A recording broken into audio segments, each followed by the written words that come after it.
فأنا ناصح لإخواني بالصدع بالحق تبيض وجوههم. السكوت في مسألة الحزبية يضرها، فاصدع بما تؤمر وأعرض عن المشركين. سلامي على دماج ورجالها والشيخ يحيى ودار العلم يا سعد بانيها. لا إله إلا الله وحده لا شريك له وأشهد أن محمدا عبده ورسوله.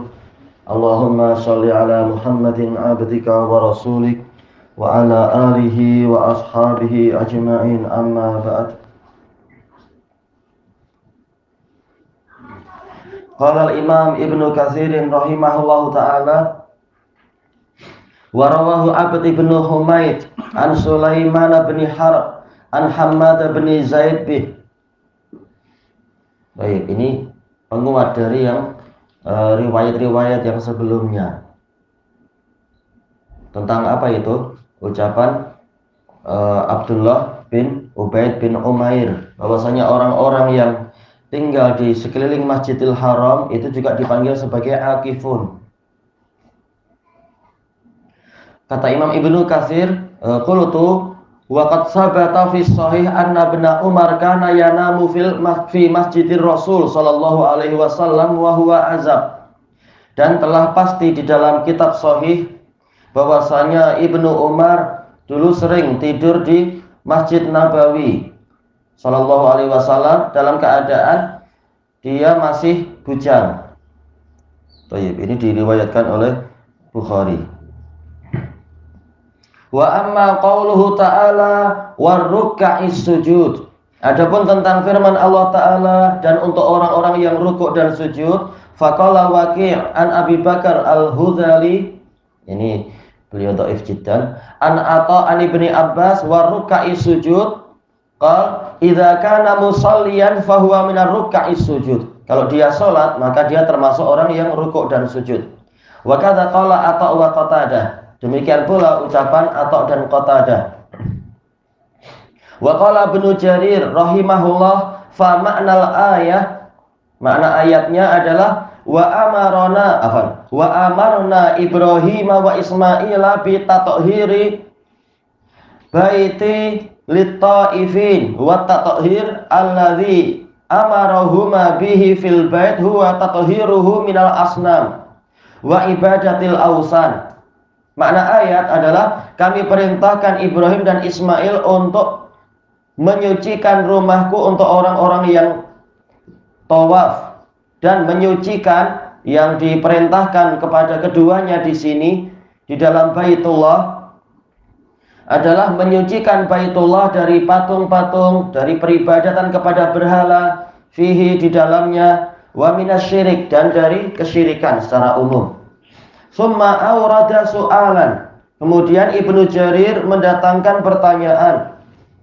Faqal, beliau mengatakan fa inqil fahal kana qabla bina'i Ibrahim indal bait syai'un min dzalik. Apakah dulu sebelum Ibrahim membangun Baitullah ada sedikit saja dari perkara-perkara tadi, kesyirikan dan sebagainya?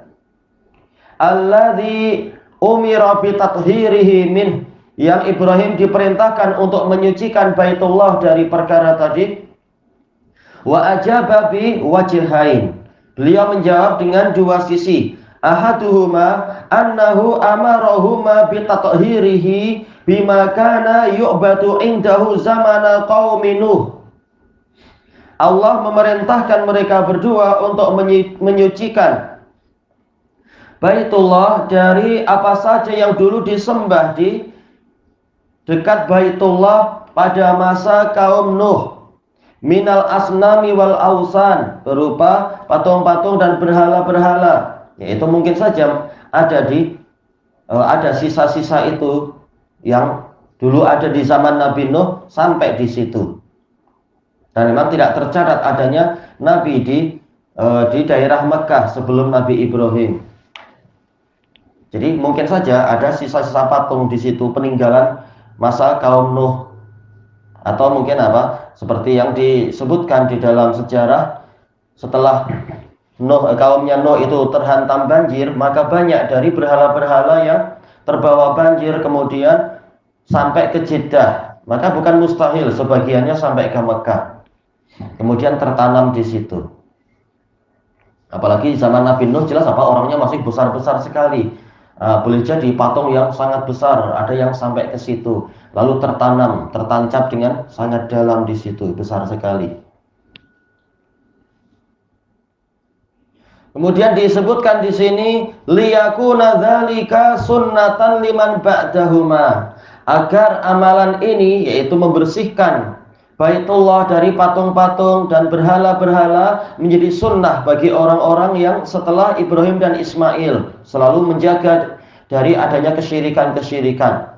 Idz kana Allah Ta'ala qad ja'ala Ibrahim imaman yuqtada bih, karena Allah Ta'ala telah menjadikan Ibrahim sebagai imam yang diteladani. Kama qala Abdurrahman bin Zaid an tahhira baiti, sebagaimana ucapan Abdurrahman bin Zaid tentang ayat ini, qala minal asnamil lati ya'budun, yaitu dari patung-patung yang dulu orang-orang menyembahnya, allati kana musyrikuna yu'azzimunaha, yang mana dulu kaum musyrikin mengagungkannya. Qultu wa hadzal jawab mufarra'un ala kata Imam Ibnu Katsir, jawaban ini adalah percabangan dari gambaran bahwasanya kana yu'badu indahu asnamun qabla Ibrahim alaihi salam, bahwasanya di Baitullah itu memang dulu di dekat Baitullah ada patung-patung yang disembah sebelum kedatangan Ibrahim alaihi salam. Wa yahtaju isbatu hadza ila dalilin anil maksumi Muhammad sallallahu alaihi wasallam. Dan tentunya ini memerlukan penetapan ini bahwasanya di dekat Baitullah situ sebelum Ibrahim datang itu ada patung. Ini perlu dalil tentunya yang datang dari Nabi Muhammad sallallahu alaihi wasallam, karena ini perkara masa lampau, perkara gaib juga. Baik. Tentunya apa? Bukan mustahil, tapi untuk memastikan ini memang perlu dalil. Sementara kita tahu ketika Nabi Ibrahim meletakkan Ismail yang masih bayi, demikian pula ibunya yaitu Hajar diletakkan di situ, dalam keadaan di situ belum ada orang satupun dan belum ada bangunan kecuali hanya sekedar asas Baitullah ada di situ, agak yaitu digundukan tanah yang agak meninggi. Ada sisa-sisa asas Baitullah, tidak ada apa-apa. Baik, maka dari mana kita mengetahui ada patung di situ? Namun dari sisi yang lain bukan mustahil ketika Ibrahim datang dalam keadaan Ismail itu sudah pandai untuk membantu membangun rumah dan sebagainya, membantu Ibrahim, menunjukkan bahwasanya sementara ketika Ismail masih bayi itu orang-orang dari kabilah Jurhum datang, maka bukan mustahil dalam selang waktu yang agak panjang itu, entah berapa tahun, orang-orang Jurhum datang sambil membawa berhala mereka, bukan mustahil itu. Cuma untuk sampai tingkat memastikan ini memang perlu dalil. Al-jawabus tsani, jawaban yang kedua, kenapa Allah memerintahkan Ibrahim dan Ismail membersihkan Baitullah dari perkara-perkara itu, annahu amarahuma ayyukhlisa bina'ahu lillahi wahdahu la syarikalah. Maksudnya adalah Allah memerintahkan Ibrahim dan Ismail untuk mengikhlaskan pembangunannya itu untuk Allah semata, tiada sekutu baginya. Jadi tidak betul-betul ada berhala, tapi hendaknya engkau jangan berbuat syirik di dalam pembangunan Baitullah ini. Pahalanya dijamin sampai hari kiamat. Yang penting apa? Ikhlas. Fa yabniyanihi mutahharan minasyirki warraib. Maka mereka berdua membangun rumah itu dalam keadaan sudah disucikan dari kesyirikan dan perkara-perkara yang meragukan. Nggak tahu pahalanya sampai kayak apa ya. Sudah berapa ribu tahun Baitullah tegak di sana. Keuntungan yang hebat sekali sampai hari kiamat. Kama qala jalla sana'uh, sebagaimana firman Allah yang agung sanjungannya, Afaman assasa bunyanahu ala taqwa minallah wa ridwanin khairun amman assasa bunyanahu ala syafa jurufin har. Maka apakah orang yang mengasaskan bangunannya, yaitu apa? Membangun sejak dari asasnya di atas ketakwaan kepada Allah dan keridhaan kepadanya, itu lebih baik ataukah orang yang membangun asas bangunannya itu di atas tepi jurang yang akan runtuh? Syafa yaitu tepi, juruf yaitu jurang, har yang akan runtuh. Tayyib. Yaitu apa? Terkait dengan masalah Masjid Quba, kemudian Masjid Nabawi, apalagi Masjidil Haram, jelas lebih layak lagi untuk disebutkan di sini.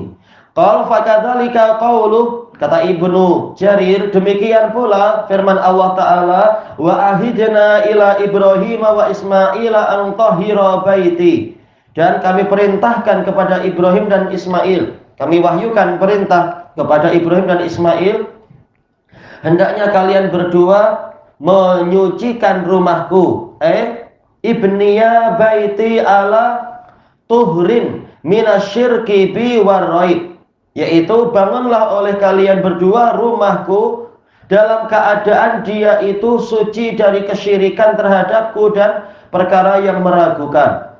Kama qala Suddi ang tahhira baiti ibniya baiti lit-taifin, bangunlah oleh kalian berdua rumahku untuk orang-orang yang tawaf.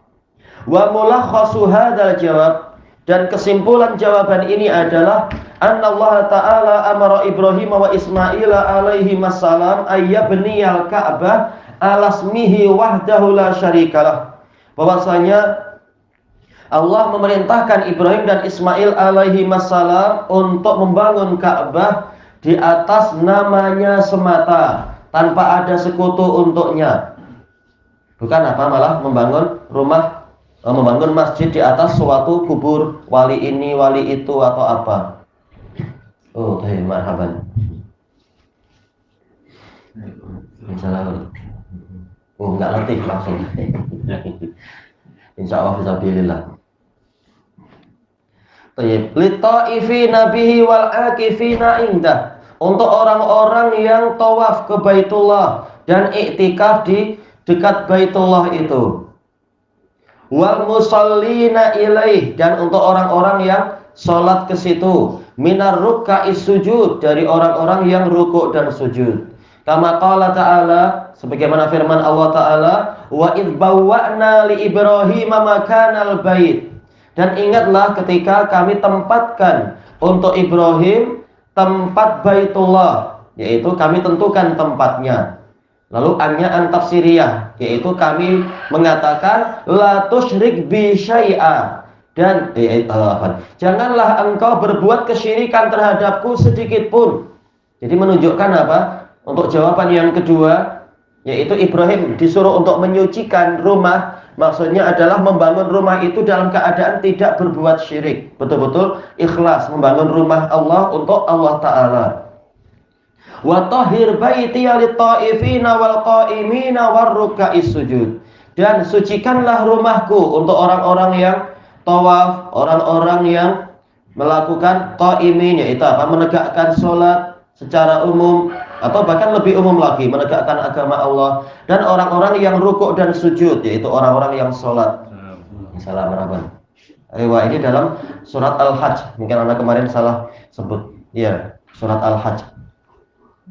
Wa qad ikhtalafa al-fuqaha ayyuhuma afdal, para fuqaha berselisih pendapat mana yang lebih utama, as-salatu indal bait awit tawaf, salat di Baitullah, maksudnya adalah di Ka'bah, ataukah tawafnya. Baik, sama-sama di Baitullah, tetapi apa? Salat atau tawaf yang lebih utama. Faqala Malik, Imam Malik mengatakan at-tawafu bihi li ahlil amsar afdal. Tawaf di Baitullah untuk penduduk dari berbagai negeri itu lebih utama minas salati indah, daripada salat di Baitullah. Wa qala jumhur, adapun jumhur ulama mengatakan as-salatu afdal mutlaqan, secara mutlak salat itulah yang lebih utama. Dalil banyak sekali menunjukkan amalan dohir yang paling utama adalah sholat. Ini dalil umumnya. Dan juga apa sabda Nabi yang menunjukkan apa? As-sholatu fil masjidil haram tabdulu ala sholatin fi ghairiha bi berapa itu? Mi'ati alfi sholat. Sholat di masjidil haram itu lebih utama daripada sholat di tempat yang lain. Sampai apa? 100.000 kali lipat. Cuma apa? Ini tidak terlampau jelas. Ini hanya menunjukkan di sini lebih utama daripada di tempat yang lain. Tapi apa? Jelas dalil-dalil yang umum menunjukkan sholat adalah amalan yang paling utama. Walaupun tawaf juga jelas utama sekali. Baik. Wa taujihu kullin minhuma yudkaru fi kutubil ahkam. Sisi penjelasan atau sisi pendapat dari kedua kelompok ini disebutkan dalam kitab-kitab ahkam, dalam kitab fikih.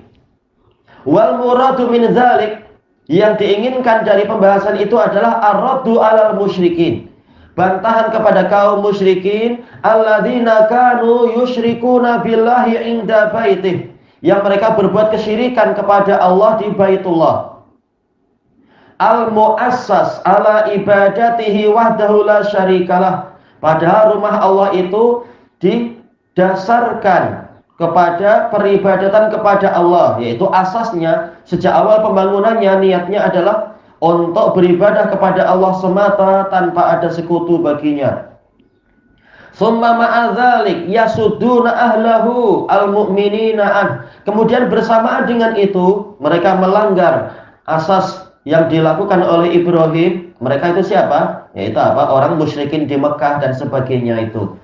Di samping mereka berbuat syirik, mereka juga menghalangi para ahlul masjid yang sebenar, yaitu kaum mukminin, menghalangi dari mendekat ke Masjidil Haram. Kama qala ta'ala, sebagaimana firman Allah Ta'ala, innal ladzina kafaru wa yasudduna an sabilillahi wal masjidil haram. Sesungguhnya orang-orang kafir dan orang-orang yang menghalangi dari jalan Allah, juga menghalangi dari Masjidil Haram, alladzi ja'alnahu lin-nasi sawa'a, yang kami jadikan dia itu setara untuk umat manusia. Jadi tidak ada hak bagi orang-orang Quraisy untuk melarang kaum muslimin masuk ke Masjidil Haram untuk sholat di situ, iktikaf di situ, tawaf di Ka'bah dan sebagainya. Al-aqifu fihi wal bad, orang yang iktikaf di situ, wal bad, dan orang-orang badui. Allah telah jadikan semuanya sama statusnya. Semuanya adalah, kalau dia adalah muslim, dia boleh untuk apa? Iktikaf di situ dan sebagainya. Tak ada hak untuk melarang-melarang. Wa may yurid fihi bi ilhadin bi dzulmin nudziquhu min adzabin alim. Dan barang siapa menginginkan untuk melakukan penyimpangan, melakukan apa? Pemesongan agama di Baitullah situ, yaitu di Masjidil Haram, dengan kezaliman, maka kami akan jadikan dia merasakan siksaan yang pedih. Kata para ulama, kalaupun orang itu masih di Son'a atau di Aden, belum lagi sampai ke Mekah, dia sudah ada niat untuk berbuat kebatilan di Masjidil Haram, Allah pasti akan menyiksa dia dengan siksaan yang pedih. Itu baru keinginan, belum lagi berbuat. Nah, ini memang kekhususan Masjidil Haram. Summa dzakara annal bait innama ussisa liman ya'budullaha wahdahu la syarikalah. Kemudian Imam Ibnu Jarir menyebutkan bahwasanya rumah Allah tersebut hanyalah dibangun untuk orang yang menyembah Allah semata, tiada sekutu baginya. Imma bitawaf aw shalah, boleh jadi dengan tawaf atau dengan salat. Fa dzakara fi suratil hajj ajza'aha salasah. Kemudian di dalam surat Al-Hajj Allah menyebutkan, wallahu alam apakah maksudnya Ibnu Jarir melanjutkan pembahasan itu atau maksudnya Allah menceritakan masalah ini. Menyebutkan tiga bagiannya itu, qiyamaha wa ruku'aha wa sujudaha. Bagian dari apa zahirnya? Yang terdekat adalah salat, yaitu tiga bagian salat, yaitu berdiri, ruku' dan sujud. Walam yadkuril akifin, Dan Allah tidak menyebutkan orang-orang yang iktikaf. Ini disebutkan dalam Al-Baqarah, tapi dalam Al-Hajj tidak sebutkan li'annahu taqaddam, karena sudah berlalu. Berlalu di lafaz yang sebelumnya. Sawa'an al-aqifu fihi wal bad. Yaitu apa? Statusnya sama, semuanya di Masjidil Haram. Orang yang iktikaf di situ dan juga apa? Al-bad. Al-bad yaitu orang Badui asalnya. Wa fi hadhil ayatil karimah dzikru ta'ifina wal akifin. Dan di dalam ayat yang mulia ini yaitu Al-Baqarah ada penyebutan orang yang tawaf dan orang-orang yang iktikaf. Ijtaza'a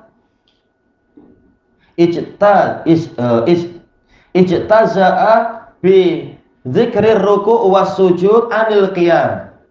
Yaitu membaginya, yaitu membuat pembagian dengan penyebutan rukuk dan sujud anil qiyam, untuk mewakili berdiri. Rukuk sujud jelas di dalamnya ada berdiri juga di dalam sholat itu. Li'annahu qad ulima annahu la yakunu ruku'un wala sujudun illa ba'da qiyam. Karena telah diketahui bahwasanya tidak ada rukuk dan sujud di dalam sholat kecuali terjadinya adalah setelah berdiri.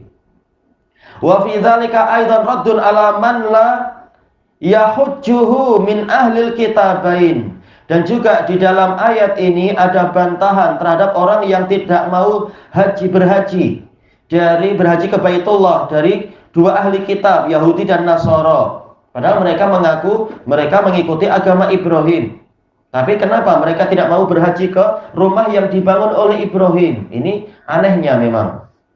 Baik, mereka malah lebih suka apa? Berebut masjid di Ilya, yaitu Masjidil Aqsa. Sejak dulu berebut antara Yahudi dan Nasara. Baik, tapi di rumah yang dibangun oleh Ibrahim mereka tidak mau. Kemudian disebutkan di sini li'annahum ya'taqiduna fadilata Ibrahim. Karena mereka meyakini keutamaan Ibrahim al-Khalil, kakek moyang mereka semua dan kakek moyang orang Arab yang di Makkah. Baik. Kalau memang meyakini Ibrahim itu adalah sebagai kakek moyang yang tertinggi, kenapa mereka tidak mau datang ke Mekah? Tentunya apa? Ini ketika turunnya ayat ini belum ada pelarangan. Cuma apa mereka dikritik selama beribu-ribu tahun, kenapa kalian tak mau haji ke rumah kakek moyang mereka? Bukankah kalian mengatakan yaitu apa? Agungkan nenek moyang. Kenapa tahu-tahu tak mau mengagungkan nenek moyang yang ini? Yaitu apa? Ibrahim yang telah membangun masjid yang paling utama di seluruh dunia itu. Nah, nanti setelah Rasulullah SAW membuka Makkah, memang apa? Ada larangan untuk apa? Untuk orang-orang musyrik masuk. Demikian pula orang-orang Yahudi dan Nasrani sebagai hukuman. Karena selama ini mereka memang tak mau datang. Ya sudah. Ketika menjelang wafat Rasulullah mengatakan apa itu?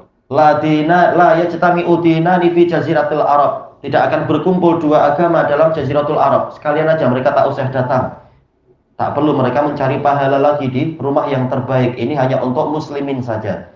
Salah sendiri, beribu-ribu tahun tak mau datang. Ya sudah. Bukan berarti sekarang mereka dipersilahkan datang, tak boleh. Kemudian kata beliau, wa idzamatah, mereka meyakini keagungan Ibrahim al-Khalil, wa Ismail. Mereka juga meyakini keagungan Ismail. Karena apa? Tetap Ismail adalah nabi walaupun bukan jalur mereka. Karena apa? Ismail ini jelas bukan dari Bani Israel. Ismail jelas adalah apa? Pakciknya Israel. Israel adalah Nabi Yakub. Nabi Yakub punya ayah Ishak. Nah, Ishak adalah adik dari Ismail. Adik seayah. Wa ya'lamuna annahu bana hadzal bait. Mereka tahu bahwasanya Ibrahim telah membangun bersama Ismail rumah ini litawafi fil haji wal umrah, untuk tawaf di dalam haji dan umrah, wa ghairi dzalik, dan yang selain itu. Tapi ma'ruf Bani Israel memang mereka fanatismenya tinggi. Ini bukan dari jalur kami. Kami adalah apa? Dari keturunan Israel. Tapi masalahnya adalah para nabi sendiri, bahkan Nabi Musa itu tawaf ke Ka'bah sebagaimana yang Rasulullah ceritakan di hadis Bukhari Muslim itu. Nah, kenapa kalian tidak mau? Sementara Musa saja sendiri mau untuk tawaf di Ka'bah. Kemudian disebutkan di sini walil i'tikafi was sholati indah, dan membangun Ka'bah untuk iktikaf dan sholat di situ. Wahum la yaf'aluna syai'an min dzalik. Dalam keadaan ahli kitab tidak mau melakukan sedikit pun dari itu. Fa kaifa yakununa muqtadina bil Khalil. Maka bagaimana mereka itu mengaku mengikuti Ibrahim al-Khalil. Wahum la yaf'aluna ma syara'a Allahu lah. Dalam keadaan mereka tidak melakukan apa yang Allah syariatkan untuk Ibrahim. Wa qad hajjal baita Musa bin Imran. Jayid, ditegaskan di sini. Musa bin Imran sendiri, walaupun beliau adalah dari Bani Israel, mereka berhaji ke Baitullah tersebut. Wa ghairuhu minal anbiya alaihimussalam. Demikian pula para nabi yang lain alaihimussalam. Kama akhbara bidzalikal maksum. Sebagaimana nabi yang terpelihara, yaitu Nabi Muhammad SAW menghabarkan itu. Alladzi la yantiqu anil hawa, yang mana beliau tidak berbicara berdasarkan hawa nafsu. In huwa illa wahyu yuha. Tidaklah yang beliau bicarakan itu kecuali wahyu yang diturunkan, wahyu yang diberikan. Wa taqdirul kalam aidan, dan penetapan ucapan ini juga idzan, jika demikian. Wa ahidna ila Ibrahim wa Ismail, ay taqaddamna li wahyina ila Ibrahim wa Ismail. Kami telah terdahulu, yaitu apa dulu, kami telah memberikan wahyu kami kepada Ibrahim dan Ismail, yang isinya hanya antafsiriyah. Kami katakan ang tahira baiti lit-taifina wal akifina warruka'is sujud. Hendaknya kalian berdua menyucikan rumahku untuk orang-orang yang tawaf, yang iktikaf, dan orang-orang yang rukuk dan sujud. Ai tahhirahu minasyirki warraib. Sucikan oleh kalian berdua rumahku ini dari kesyirikan dan perkara yang meragukan. Wa bniyahu khalisan lillah, dan bangunlah oleh kalian berdua rumahku itu dalam keadaan ikhlas untuk Allah. Maqilan lit-taifin, sebagai tempat untuk orang-orang yang tawaf, wal akifin, orang yang iktikaf, warruka'is sujud, orang-orang yang rukuk dan sujud. Baik. Kemudian apa? Dalilnya dibuat jadi sangat umum. Iktikaf tidak hanya di Baitullah, Ka'bah, sebagaimana rukuk dan sujud. Adapun tawafnya memang khusus di sana. Tapi untuk iktikaf dan sholat boleh di semua masjid. Wa tatahhirul masajid ma'khudun min hadhil ayah, dan penyucian masjid-masjid itu diambil dari ayat ini. Baik, masjid Allah dipelihara dari apa saja yang mengotorinya. Baik. Dan juga apa? Dipelihara dengan apa? Dengan niat-niat yang baik ketika masuk masjid. Dan ini termasuk dalam apa? Tadakhulun niyah. Kita masuk masjid sekaligus apa? Niat belajar, niat mengagungkan masjid dengan iktikaf dan sebagainya. Niat untuk mentauhidkan Allah di masjid tersebut. Sekali duduk boleh memiliki beberapa niat. Wa min qaulihi ta'ala, dan juga diambil dari firman Allah Ta'ala, fi buyutin azinallahu an turfa'a wa yudhkara fiha ismuh yusabbihu lahu fiha bil ghuduwi wal asal. Di rumah-rumah yang mana Allah mengizinkan untuk rumah itu ditinggikan dari segala macam kotoran dan kesyirikan, kotoran ma'nawi dan kotoran hissi. Dan mengizinkan untuk disebut di dalamnya nama Allah, yang mana Allah disucikan, yaitu apa? Diakui kesuciannya di rumah tersebut di waktu pagi dan petang. Wa minas sunnah min ahaditsa katsirah. Dan dari sunnah itu diambil dari hadis-hadis yang banyak tentang apa? Menjaga kebersihan masjid. Minal amri bi tathhiriha, berupa perintah untuk menyucikan masjid, wa tatyibiha, dan mewangikannya. Makanya terkenal salah seorang tabi'in, Nu'aim al-Mujammir, karena suka apa? Mewangikan masjid. Dan juga Rasulullah SAW, sebagaimana di dalam hadis Jabir kalau tak salah ya, memberikan apa? Wewangian di masjid. Wa ghairi dzalik, dan yang selain itu, min siyanatiha minal adza wan najasat, yaitu memelihara masjid dari kotoran dan najis-najis, wa ma asbaha dzalik, dan yang seperti itu. Baik. Nah, terkadang yang sering mengganggu di masjid berbagai masjid kaum muslimin adalah apa? Kalau cicak datang itu, tahu-tahu apa itu istilahnya? Keluar kotoran di situ. Kadang orang mau sholat, mau sujud, ada kotoran cicak. Selamat datang, kadang bilang gitu. Bau busuk lagi. Nah, itu memang sangat mengganggu, harus disirnakan cicak-cicak itu, terutama di Baitullah. Baik. Kemudian walihada qala alaihi salam, maka dari itu Nabi alaihi salam bersabda, innama buniyatil masajidu lima buniyatlah, masjid itu hanyalah dibangun untuk sesuatu yang memang untuk itulah masjid-masjid dibangun, yaitu apa? Untuk menyucikan nama Allah Ta'ala, mengagungkan Allah dan seterusnya, bukan untuk menjadi tempatnya orang Badui untuk singgah di situ lalu kencing, dianggap or enak aja masuk masjid kencing, orang Badui. Baik. Waqat, nah terkadang apa? Masih sampai sekarang masih banyak Badui itu apa? Kucing jantan datang tahu-tahu kencing, ini wilayah saya, enak aja. Bangun enggak, tahu-tahu kencing di pintu, kencing di langsir dan apa? Kucing jantan tuh. Waqad jama'tu fi dzalika juz'an ala hidah. Saya telah mengumpulkan tentang masalah ini, yaitu apa? Penyucian masjid dan sebagainya, dalil-dalilnya satu juz yang membahas ini masing-masingnya ala hidah. Mungkin apa? Terkait dengan pewangiannya, terkait dengan membersihkannya, terkait dengan amalan di dalamnya dan sebagainya. Cuma belum sampai ke kita ya. Kitabnya Ibnu Katsir tentang ini. Walillahil hamdu wal minnah. Tayyib ilahuna wallahu a'lam.